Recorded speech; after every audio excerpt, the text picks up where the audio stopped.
you can't be afraid to mess up. I mean, that's like the biggest thing. And I would take, like I would record a video of my kids or myself or, just, whatever video. And I would put it on the editing program. And that's where I would, really dive into, okay, how do you do this? How do you do this? What happens if I do this? What happens if I do this? And I would play with the audio, I'd play with the video. And really it was just getting a feel for. Welcome to the Plan B CRNA podcast. I'm your host, Bobby Jones, and I'm so excited that you're here. The Plan B CRNA podcast is the only show made specifically for nurse anesthetists who are exploring options outside of their traditional career paths. This is the place to expand your mind and your goals as we uncover new ways to produce side income together. Join me for some honest, unscripted discussions with other CRNAs who are transforming their financial lives. This episode is brought to you by On-Call Capital.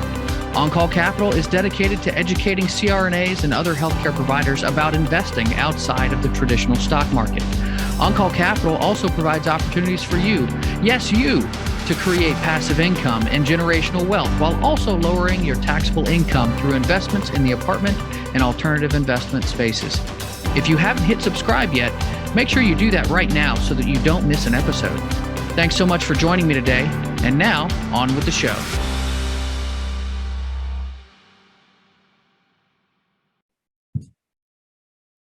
Welcome to another special guest episode of the Plan B CRNA podcast. My guest today is someone very near and dear to me because if I'm being honest, I would never have been able to get this podcast off the ground without her. Natalie Bouck is a mom of three, a wife to an incredible husband, and creator of LightbulbPodcasting. Prior to the pandemic, she was a paraprofessional for her local school district. But when Natalie left her W-2 during the pandemic, little did she know that her whole world would be turned around simply by editing a podcast. What started as a plan B for income until she returned to her W-2 quickly became a plan A so that she could stay home and be there for her family even after we returned to normal.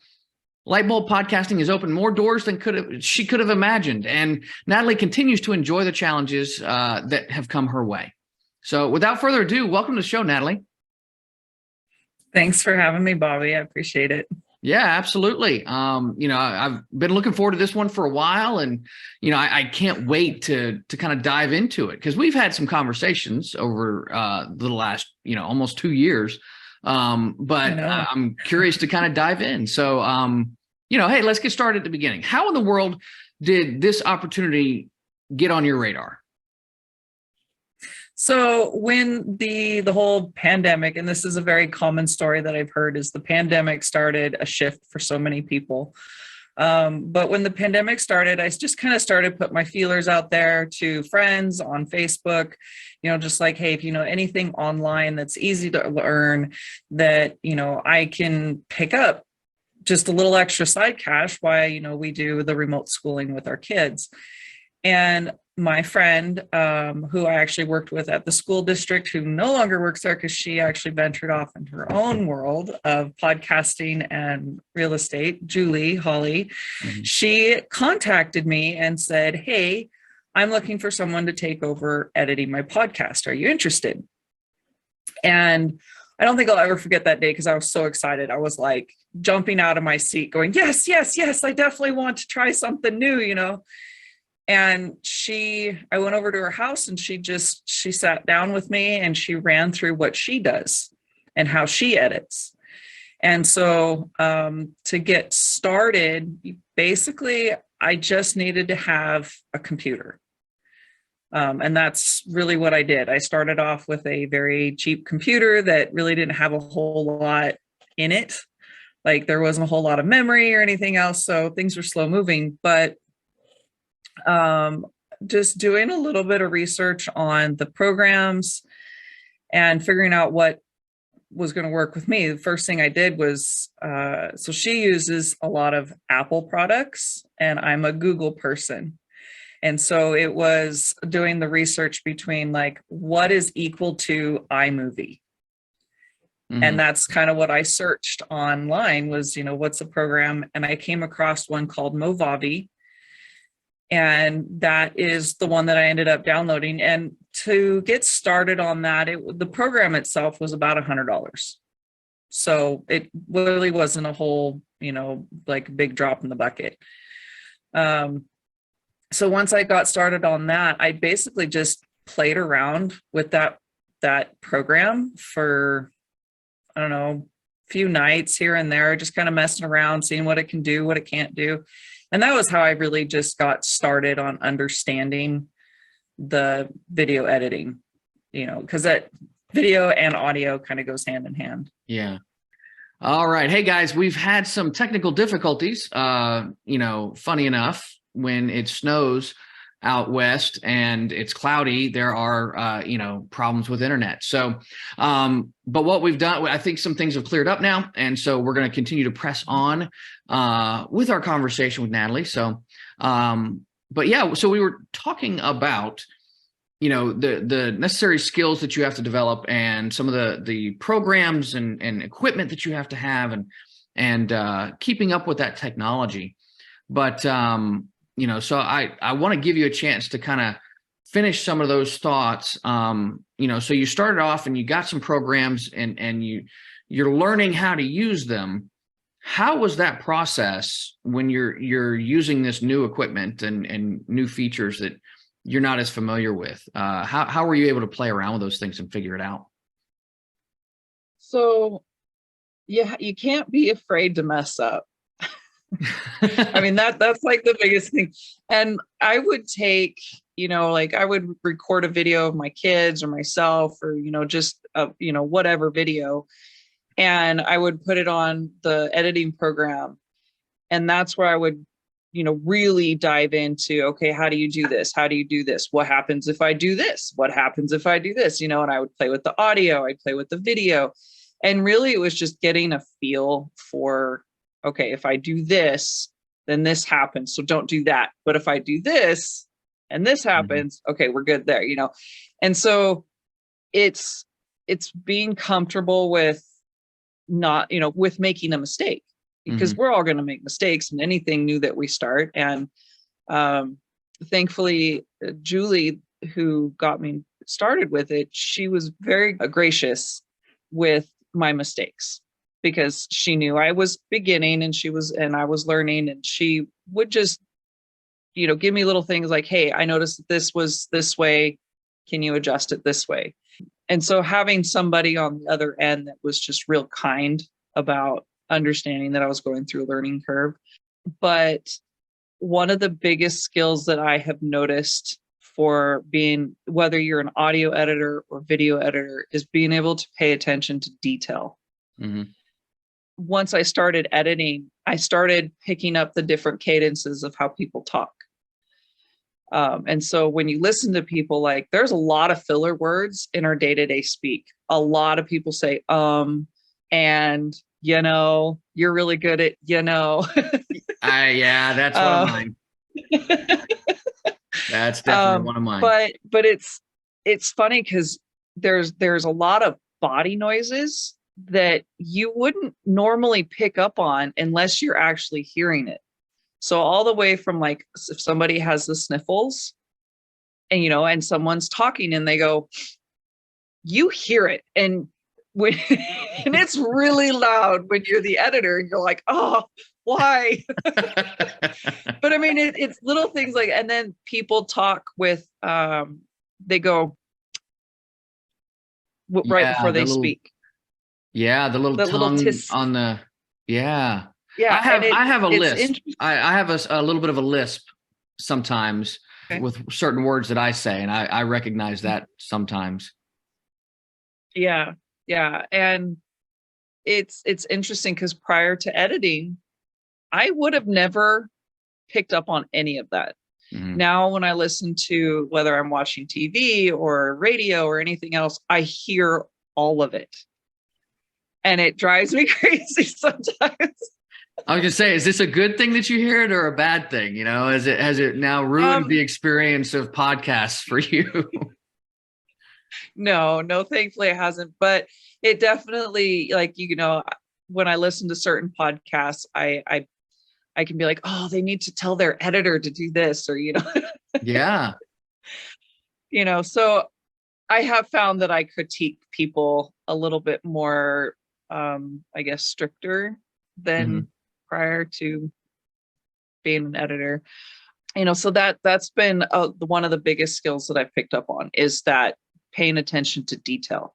One of the things that always gets me is when you're watching a video podcast and like their editor will pull out a piece and the person goes from looking over here to looking over here in just like a half second. And that bugs me because it's not natural, but at the same time, I understand why it has to happen. So I really have to let go of certain things, as I'm like, I don't want it to look like that, but I don't have a choice. It's either let them have that filler word or that mess up and have it smooth, or take it out and have a jerky motion for half a second. Yeah. Yeah. Well, and I mean, that's the thing. Sometimes there are things that you just have to get rid of. And everybody's different, and every podcast that you deal with is different. So, how do you work with people that, they all want different things? How do you keep track of all of that? The different nuances of each individual podcaster that you have. So really, it's a lot about building relationships, getting to know your client, so that it's building that bridge of communication, making sure that your client feels comfortable talking to you and that you feel comfortable talking to your client. If you don't connect, it makes it really challenging. And I have had, I want to say maybe 2 people that I've had to say, hey, I just don't feel like our communication is, where it needs to be. We either need to bump this up, or I think, it'd be better to go our separate ways. And as hard as that is, because, you want to fulfill everybody's need when it comes to a podcast. Not everybody meshes well, but keeping up with it, like originally I'd started and I had documents online that said, I had my checklists.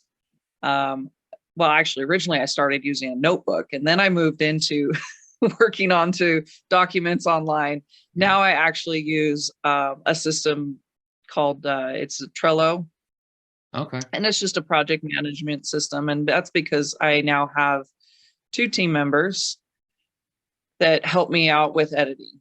So I've gone from, literally using a cheap computer to like brand new computer. I use notebooks for my daily notes, but everything is online now. And then I have my teammates. So how many podcasts do you currently manage, and, how does that number kind of fluctuate over time? So currently right now I've got 4, and it fluctuates. Like I said, sometimes you start working with somebody and you just don't mesh well. And I mean, that's how it is. Other people, like I had one client I was working for, and I was still very new at doing this. And she was looking for great, and I don't like saying that I'm not great, because I'm great. But, I think you're great. Well, thanks.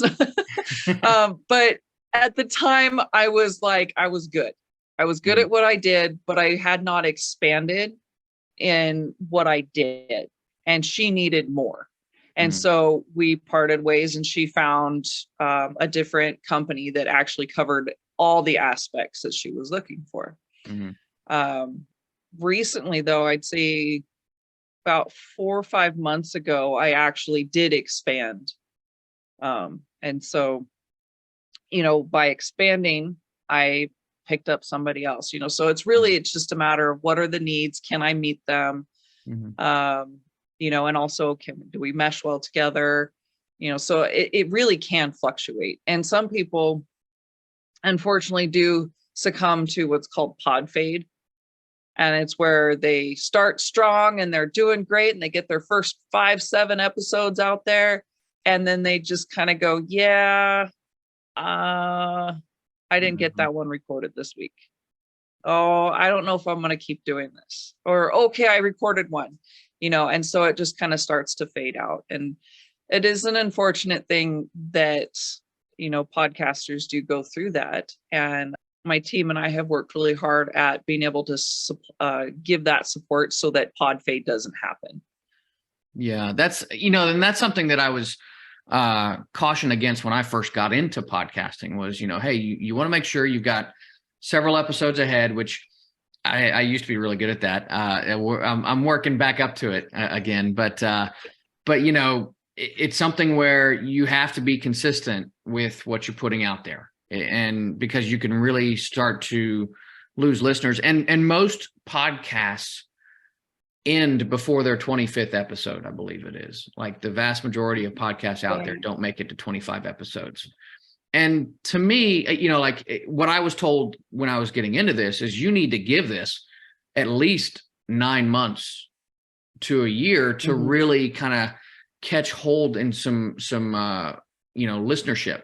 And so that's obviously going to be, however many episodes you do, some people do one every couple of weeks, some people do one a week, some people do multiple per week, but generally speaking, that's more than 25 episodes until you actually start to see some of the fruits of your labor. So, but I can see how people, maybe you get into something and it's like, maybe this just isn't for me.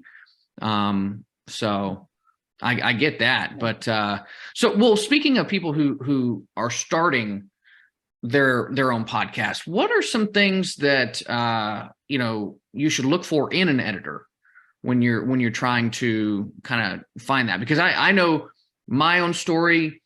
I tried to find somebody who, was overseas and it just didn't work out. He didn't have the experience level that I needed.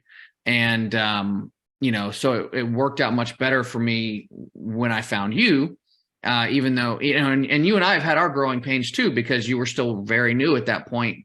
But I knew what you were, I had faith in what you were going to become, and we've grown together as a result of that. And so, but yeah, what are some of the things that budding podcasters should be looking for in an editor?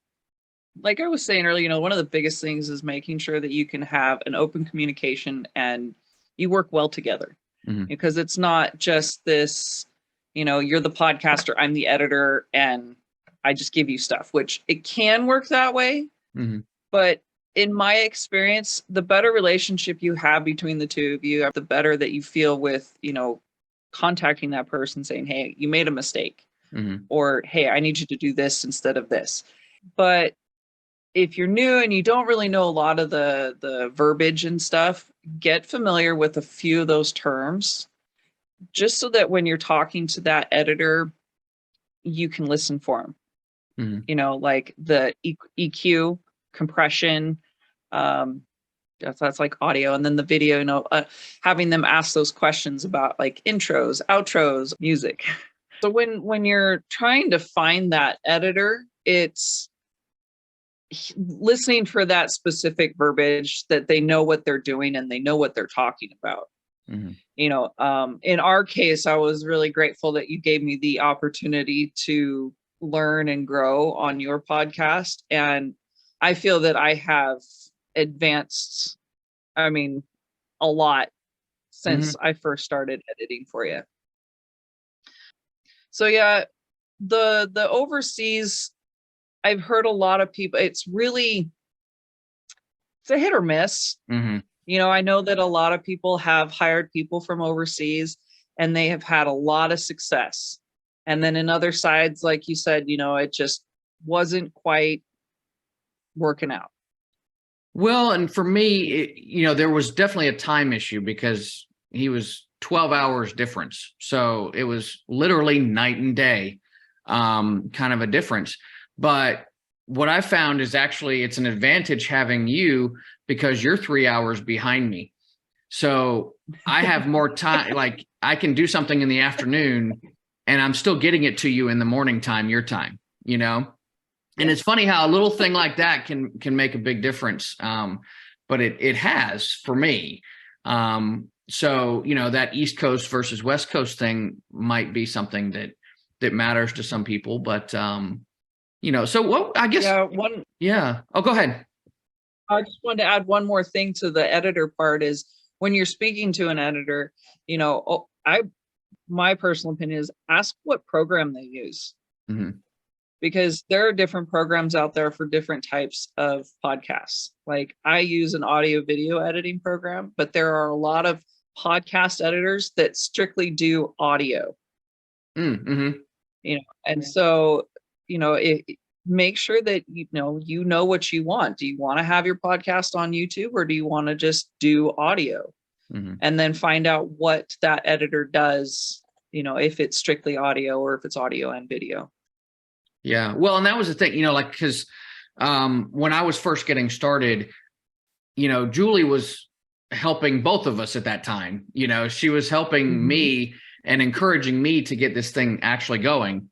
And, but I knew that what she did was both video and audio. And my goal was to have a YouTube page where people could come and check out other content that I put out as well. And so by, getting introduced to you and knowing that you were working on her podcast and knowing what she does, then it allowed me to have confidence that, okay, well, you're going to be in this area too.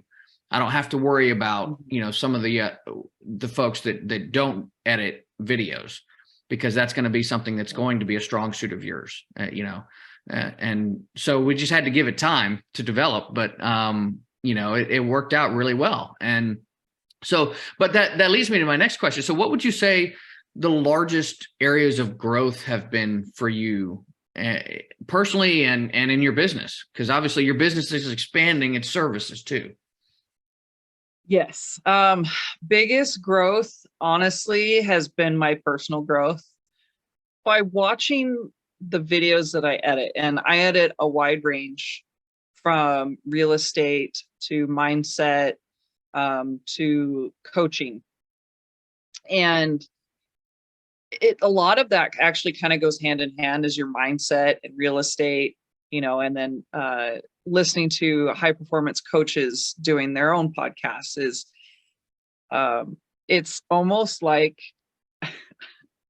I almost get paid to do my own counseling. As odd as that sounds, but when you listen to these episodes, there's so much information. Like when one of your first Thoughtful Thursday episodes, still one of my top favorites, the imposter syndrome episode. I had no clue that I was faced with imposter syndrome. I had no idea. And when you did that episode, it was like this whole, what?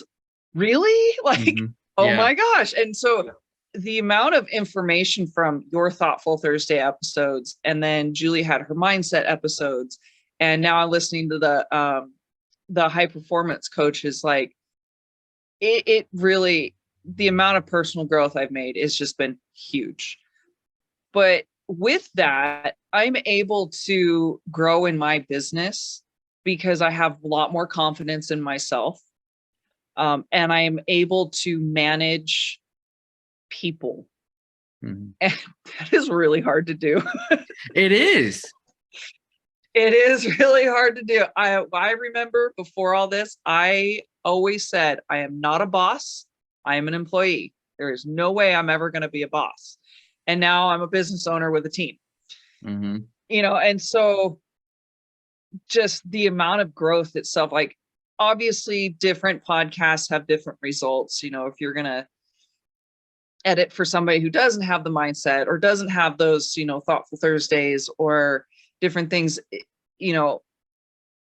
doing that personal growth is so beneficial just so that you have that self-confidence in those learning curves that you're going to face in learning a new program or learning a new skill. I've learned, I guess in the business side, the most growth I've done there has been the amount of skills that I've acquired.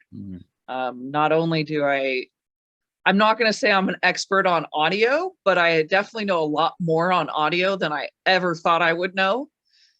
And then video editing, learning how to adjust pictures and crop them and making the color pop or those little things.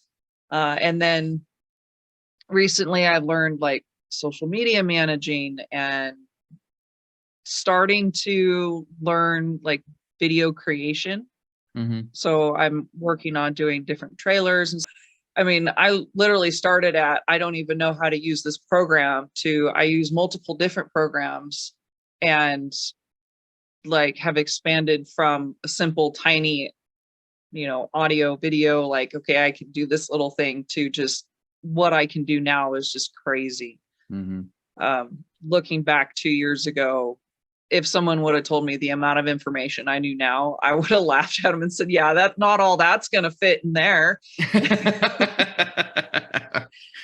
Yeah. Well, I mean, it is amazing how, sometimes these things, they do take time, to develop these talents and skills. They take time to develop, and then, as you start to develop those, your business can really start to take shape, because now you're getting a better feel for what's needed in the industry, and what other people are wanting when they come to you and ask for help. And, and I know that, like, you're not just offering audio video editing services anymore. You're offering other things on the side as well. Social media posting and things of those natures that, that's something that expands what you can offer, and gives you an opportunity to have more team members as well who can contribute to a thriving business. Yes. So yeah. My goal is to be able to provide everything a podcaster needs, from audio to video, posting, social media, show descriptions, and really understanding like the SEO, the hook, there's a lot to learn. But really it's just, it's being patient with yourself. Yeah.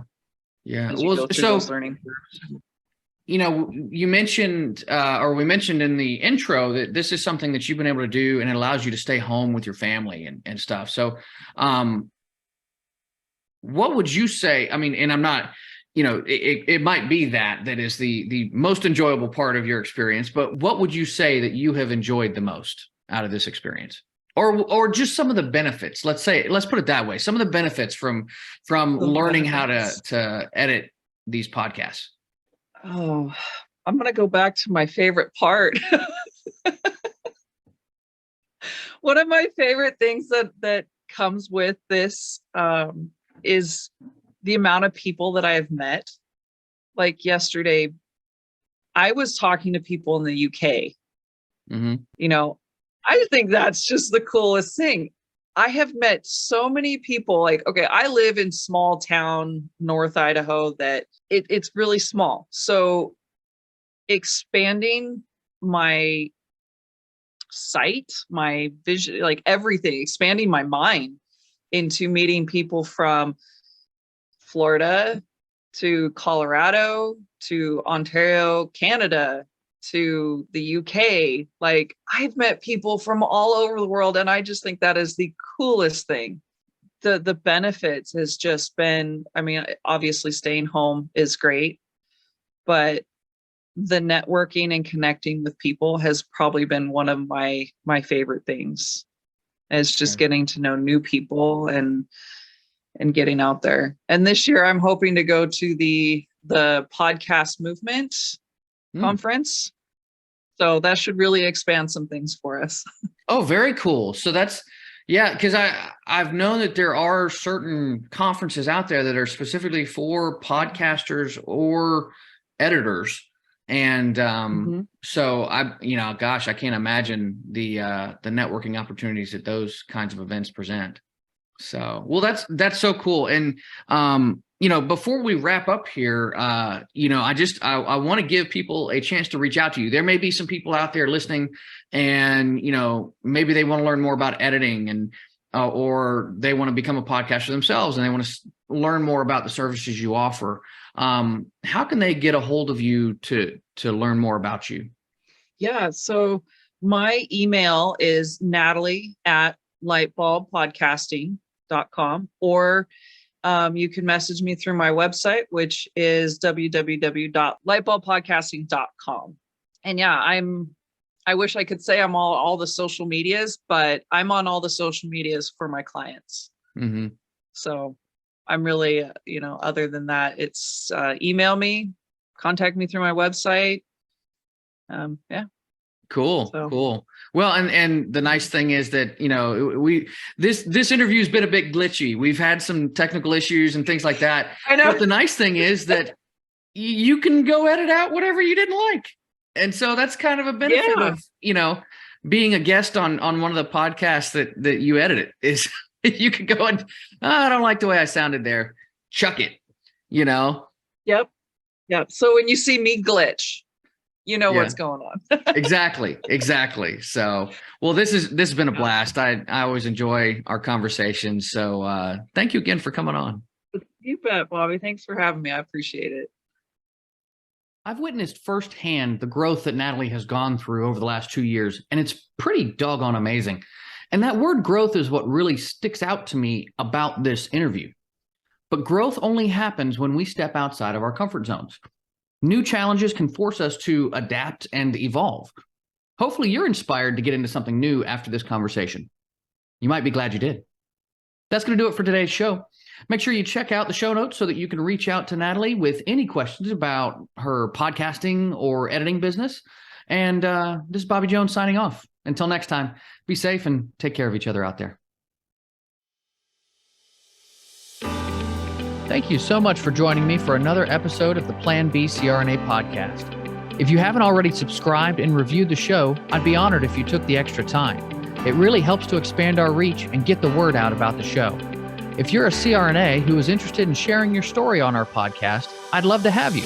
Please email me at bobby@oncallinvestments.com for more information. This episode was brought to you by On-Call Capital. They are dedicated to helping providers like you develop passive income and generational wealth through investments in the apartment and alternative investment spaces. Feel free to check out their website at www.oncallinvestments.com and subscribe to their free educational email series. You can find On-Call Capital on Facebook, Instagram, and Twitter. You can also check out our YouTube page, where you'll find all of the show episodes along with other educational videos. Thanks for listening, and we'll see you on the next episode.